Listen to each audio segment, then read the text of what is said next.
Welcome to the deep dive.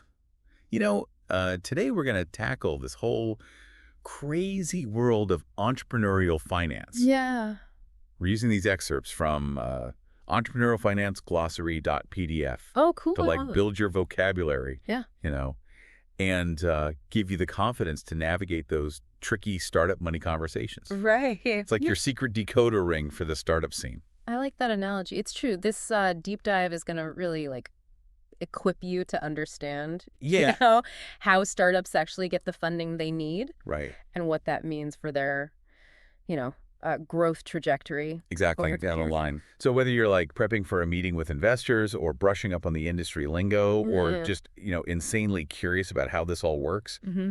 this one's for you. Absolutely. So let's start with the cornerstone of any investment discussion. Right. Okay, yeah. Valuation. This is where the rubber meets the road, Yeah. It's about figuring out how much a company is actually worth. And that directly impacts,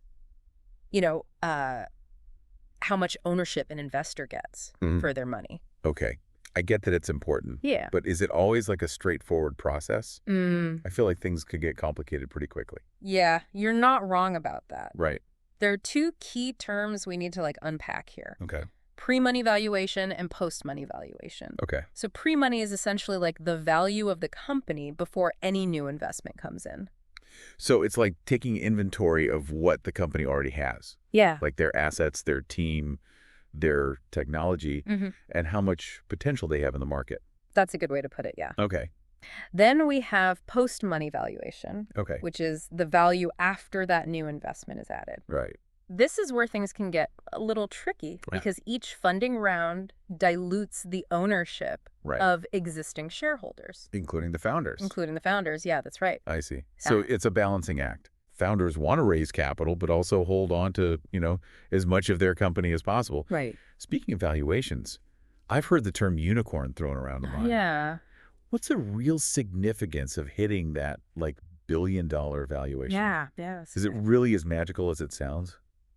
Well, reaching unicorn status is often seen as, a signal of potential for massive growth. Right. It can attract even more investor interest, Right? but it's not always a smooth ride. Right. Some unicorns, they struggle to live up to the hype I can imagine. and the pressure to maintain, that sky-high valuation Yeah. can lead to some questionable decisions. Makes sense. Yeah. So it's not just about hitting that magical number. Right. It's about what happens afterward Yeah, and how the company manages its growth and expectations. exactly. But let's back up for a second. Okay. How do investors actually determine these valuations in the first place? Right. It seems like a bit of a guessing game sometimes.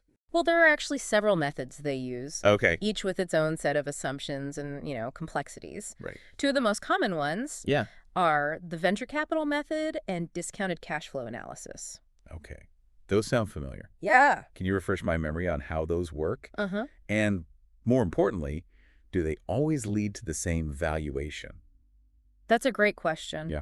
And the answer is not always. Okay. The venture capital method focuses on what return an investor is hoping for Right. by a specific exit date, Okay. while discounted cash flow analysis projects future cash flows Mm-hmm. and discounts them back to their present value. Right. So each approach can lead to, wildly different outcomes, Right. depending on the assumptions made about future performance, risk, and market conditions. Okay. It's like piecing together a puzzle. Right. And sometimes those pieces don't quite fit perfectly. Yeah. It sounds like valuation is more of an art than a science then.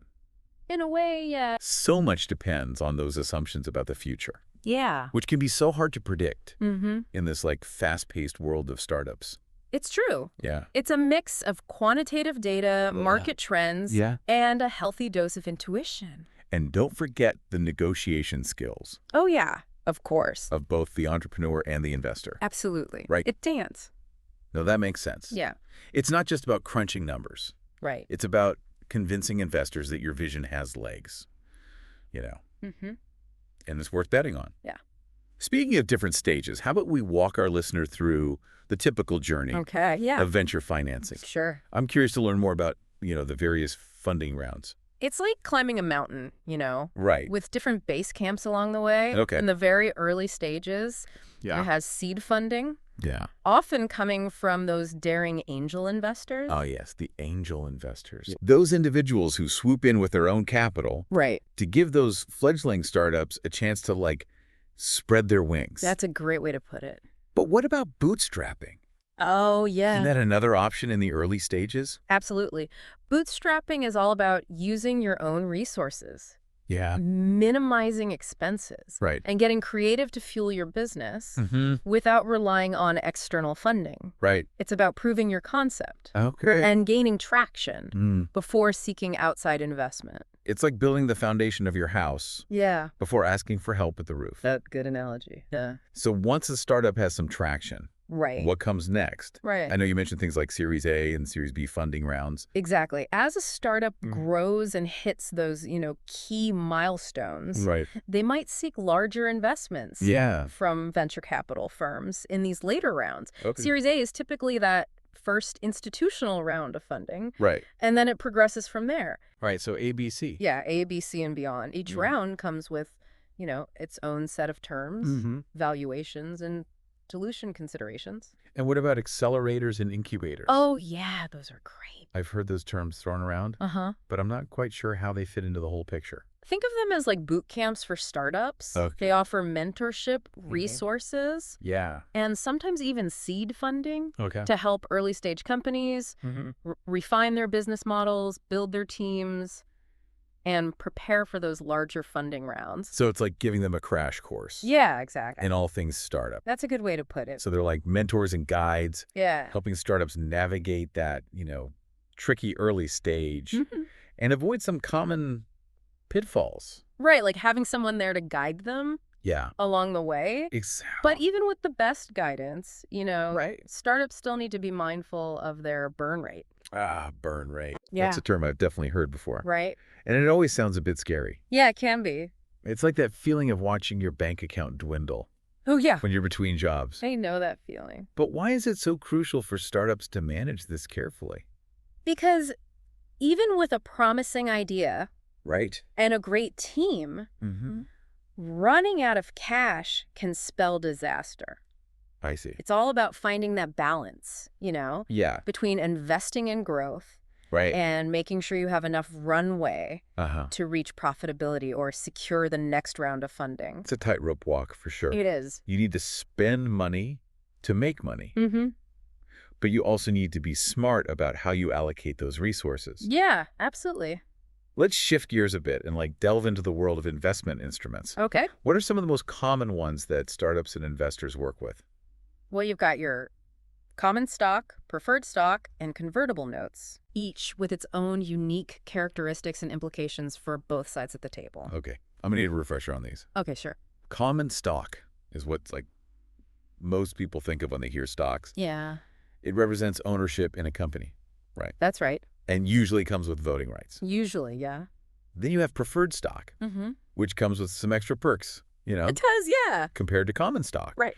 This could include things like priority, Yeah. receiving dividends, Right. or assets if the company liquidates. Exactly. It's like getting VIP access Right. to the company's potential upside. So preferred stock is a bit like being a shareholder with benefits. I like that, yeah. What about convertible notes? Oh, yeah. Those seem to be pretty popular in the startup world. Yeah, they are. Why is that? Well, convertible notes are a bit of a hybrid. Okay. They start as debt, Okay. but have the potential to convert into equity Interesting. under certain conditions, usually tied to a future funding round. Yeah. It's a way to simplify early stage investing, Yeah. especially when pinning down a valuation is difficult. So they're like having a foot in both worlds. Yeah, Debt and equity. Hmm. With the potential to switch depending on how the company performs. that's right. But wait, I know there's more to this. Uh-huh. Don't investors have certain mechanisms in place They do? to protect their interests? Yeah, I've heard terms like ratchet provisions and anti-dilution rights, right. but they sound a bit like legal jargon to me. They might sound like legal jargon, but they're crucial to understand, Okay. especially from an investor's perspective. Got it. So ratchet provisions protect investors from being diluted too much. Okay. If a later funding round happens at a lower valuation Right. than the one they invested at, Okay. it allows them to adjust their ownership stake accordingly. So it's like an insurance policy for investors, Yeah, in a way. making sure they don't get shortchanged if the company's valuation takes a dip in the future. Uh, What about anti-dilution rights? okay. How do those work? Anti-dilution rights ensure that an investor's ownership percentage Okay. doesn't decrease if the company issues more shares at a lower price Mm. in a future round. Okay. It's another way for investors to safeguard their stake Right. and maintain their influence. Okay. I'm starting to see how this all fits together. Yeah, It's like a carefully choreographed dance it is. between entrepreneurs and investors, Mhm. each trying to secure the best possible outcome Right. while navigating the, inherent risks Yeah, and uncertainties of the startup world. that's a great way to put it. Right. It's this dynamic that makes entrepreneurial finance so fascinating. Yeah. There's always a new challenge to tackle Right. and a new concept to unravel. I'm already feeling more confident in understanding the language of startup That's finance, great. but there's still so much to explore. There is. I'm particularly intrigued by the concept of real options. Can you shed some light on how they're different from Sure. the financial options we typically hear about? Yeah. Call and put options? That's an excellent question. Yeah. And it brings us to a really important concept in entrepreneurial finance. Okay. So financial options, they give you the right to buy or sell an asset Right. at a predetermined price. Right. Real options, on the other hand, Yeah. they're strategic choices that entrepreneurs and investors have at their disposal.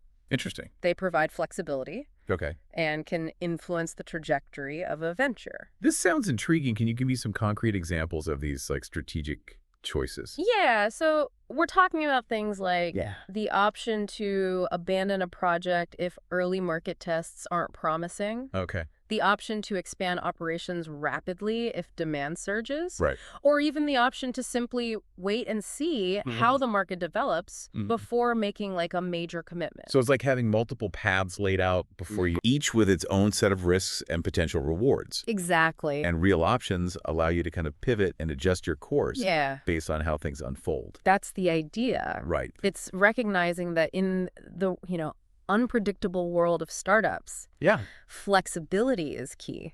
I can see that. Having these options at your fingertips Yeah. can be the difference between success and failure. Okay. My brain is starting to connect the dots here. Good. It's not just about understanding the definitions of these terms. Right. It's about seeing how they're applied in real-world situations Exact. and how they influence the decisions Yeah. that shape the future of a company. Couldn't agree more. These concepts are the building blocks Right. of a solid financial strategy, Yeah. both for entrepreneurs building their dreams Right. and investors looking for the next big thing. Well, I'm hooked. I'm ready to dive deeper into this world and see what other insights we can unearth. Me too. But for now, we'll have to leave our listener with a cliffhanger. Stay tuned. Stay tuned for part 2, where we'll continue our exploration of entrepreneurial finance That's right. and tackle even more fascinating concepts. We'll be back. We'll be back. Welcome back to the deep dive. It's fascinating how the landscape of entrepreneurial finance is Yeah, constantly evolving, it is. with traditional models being disrupted by new technologies. It's true. We touched on crowdfunding earlier, but the rise of crypto and blockchain is taking things to a whole new level. Yeah. Feels like a whole new language Yeah. is developing around fundraising these days. You're right about that. You know? Initial coin offerings or Yeah. ICOs Yeah. have become like a popular way for startups, especially in the blockchain space, Okay. to raise capital. They issue their own tokens, Yeah. which can represent ownership, Okay. access to a service, or even voting rights Right. within a decentralized system. So it's kind of like creating a mini stock market Yeah. for your project. Yeah. In a way, it is. Okay. But it's important to remember Yeah. that this space is still largely unregulated, Right. which can make it risky for investors. I could see that. That's where things like simple agreements for future tokens Okay. or SAFTs Yeah. come in. Yes. They're contracts that promise investors tokens Okay. if a project launches successfully. So it's like a way to get in on the ground floor Yeah. before a token even exists. Right. But with some legal protections built in. That's the idea. Does that make sense? Yeah. Stepping back from the world of crypto for a moment, though, Okay. you mentioned that blockchain technology could also shake up Oh, yeah. traditional venture capital. Definitely. Oh, Imagine a world where venture capital funds are managed on a blockchain okay. with transparent and secure transactions. Right. automated distributions, Hmm. and lower administrative costs. Wow, that would be a game changer. It would. It could make venture capital more accessible. Yeah. To a wider range of investors and entrepreneurs. Exactly. Right. Democratizing access to capital Yeah. and making the whole investment process more efficient.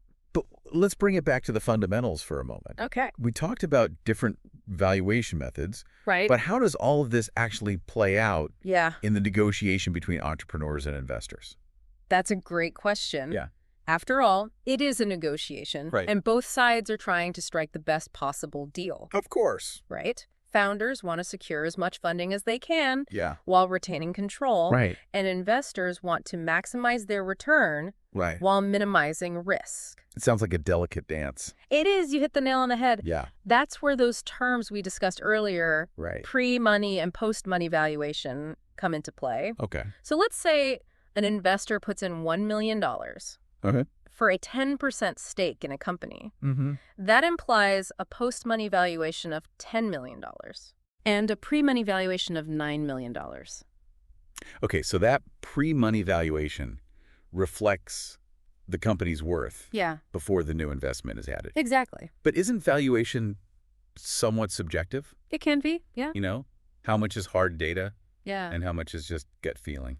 It's a mix of both, to be honest. Yeah. You can analyze the financials, course. look at market trends compared to similar companies. Right. But ultimately, it also comes down to the entrepreneur's ability to articulate their vision Right. and convince investors of their potential. So a well-crafted business plan is critical, Oh, absolutely. not just for the numbers, Right.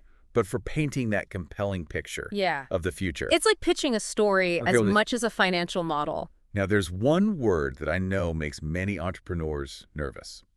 What's that? Dilution. Yes, dilution. Can you explain why it's such a big concern, Sure. especially in those early stages?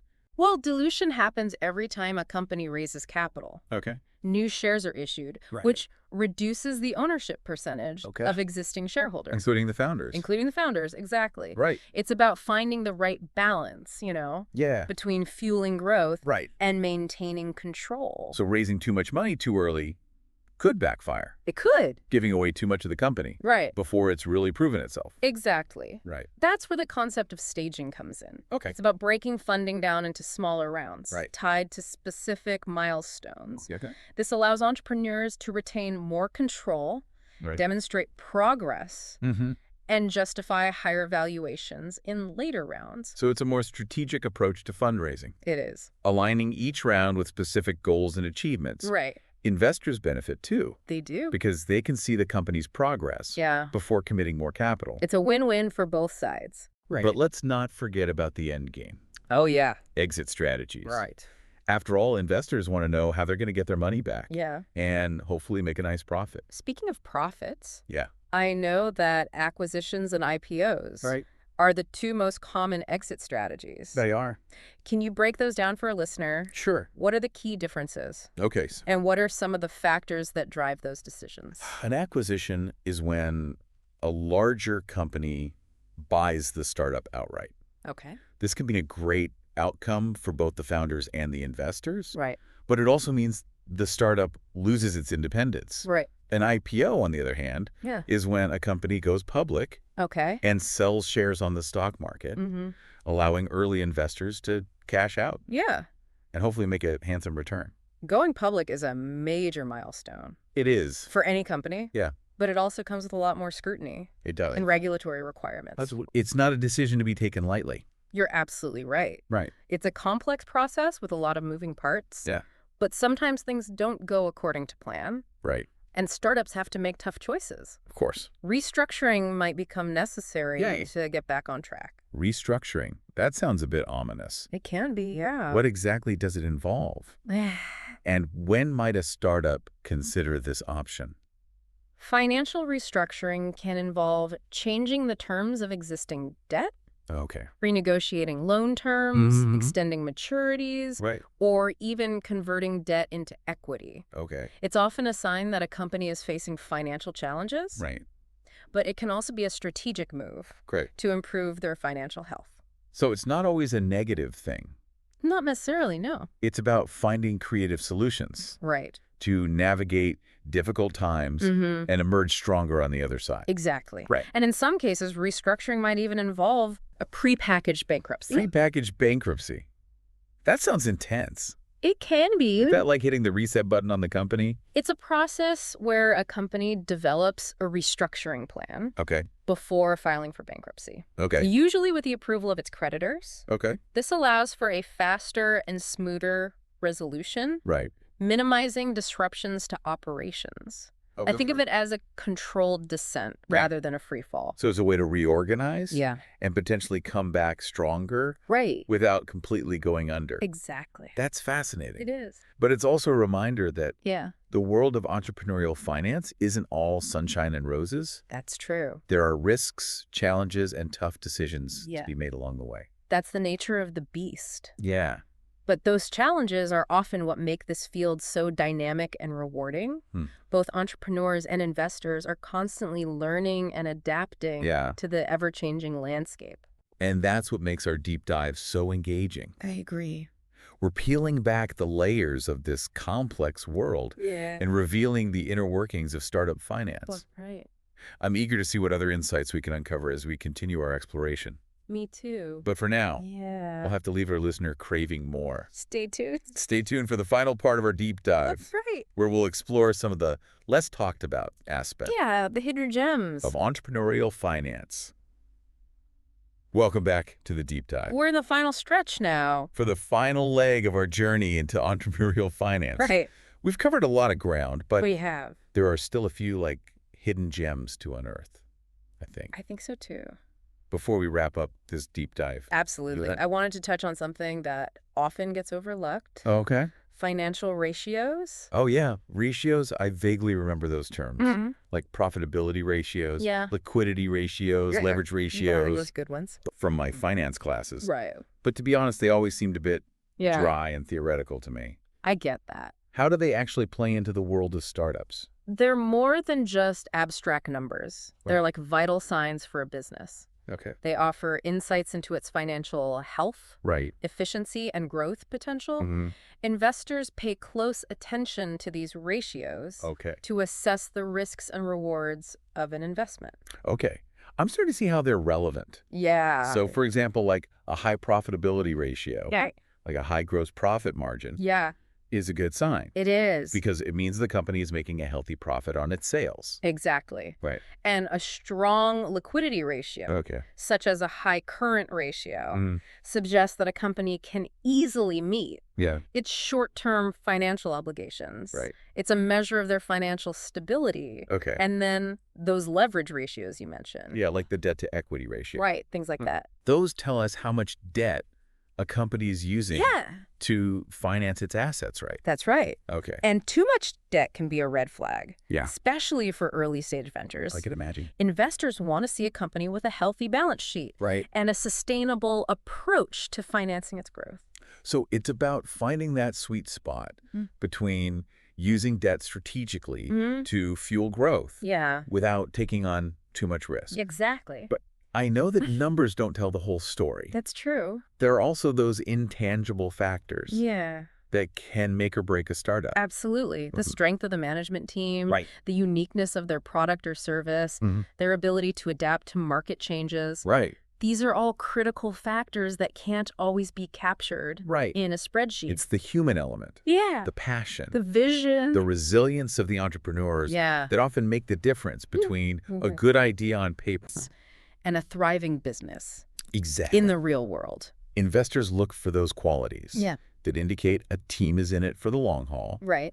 and can navigate those inevitable challenges Mhm. of building a company from the ground up. Speaking of intangible assets, Yeah. one term that jumped out at me from the glossary Oh, yeah. Which one? was brand name capital. Oh! It sounds intriguing. What's the story behind that one?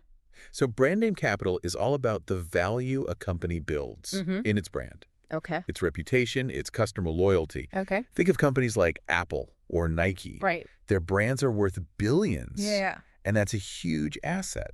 It's like the trust and recognition that a company earns over time from Yeah. consistently delivering quality products and experience. Exactly. Right. It's not something you can buy overnight. Yeah. It has to be earned. And that's why investors pay close attention Yeah, to a company's brand Like, when making investment decisions. Yeah. It's a big factor. a strong brand can be a powerful competitive advantage, Absolutely. commanding premium prices Yeah, and attracting top talent. for sure. So it's not just about the product or service itself. Right. It's about the story the company tells, The emotions it evokes. the connection it builds with its customers. Yeah, the whole package. That can be a powerful driver of growth and profitability. Absolutely. Before we wrap up, Yeah, I'd love to revisit this concept of real options. sure. You explained earlier how they provide flexibility Uh-huh. and strategic choices for entrepreneurs. Yeah, Can you give us some more concrete examples of course. of how this plays out in real-world scenarios? Let's say a startup develops a new software platform. Okay. They might have the option to wait and see Okay. how the market responds before investing heavily in marketing Right. and scaling up their operations. Okay. This option to wait allows them to gather more information, Yeah. reduce their risk, and potentially pivot their strategy if needed. Okay. Or if they see early signs of strong demand, Right.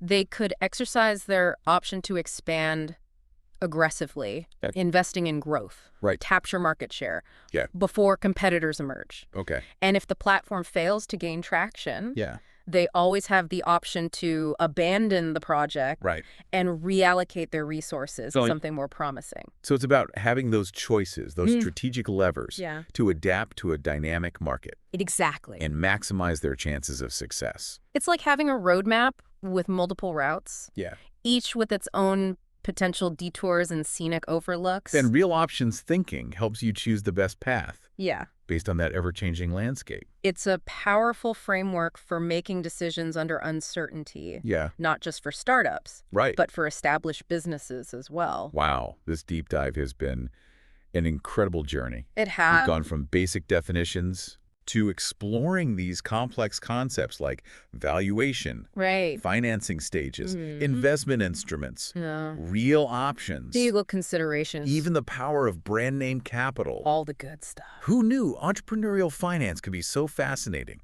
It's been a pleasure to share these insights with you. Likewise. Remember, this is more than just memorizing terms. Right. It's about understanding the principles Yeah. and applying them to real-world situations. Right. Whether you're an entrepreneur seeking funding, Yeah.